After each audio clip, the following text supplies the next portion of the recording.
In part 2, we're going to focus on the importance of motivation.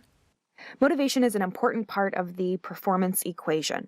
When employees are motivated, able, and have opportunities, they tend to perform well, and as a result, the organization enjoys benefits like high customer satisfaction and low turnover.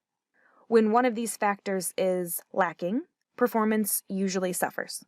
If someone is not performing well, assess the individual's motivation, ability, and opportunity. It could be that one or more of these factors need to be addressed, and the manager may be able to help.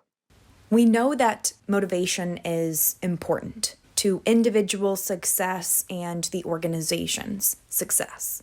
We also know that there are a variety of different factors that influence motivation.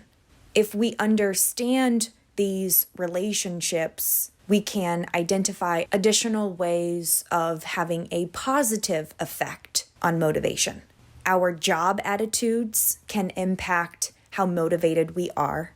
Job attitudes are relatively stable beliefs about our job, a task, our managers, the organization. IO psychologists have identified several attitudes like job satisfaction, organizational commitment, and job involvement that seem to interact with motivation.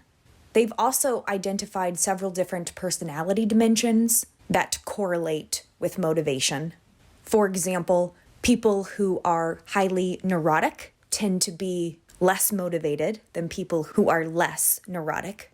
People who are highly conscientious tend to also be highly motivated. The evidence suggests we can motivate our employees by focusing on the person, the job, and ourselves, the manager.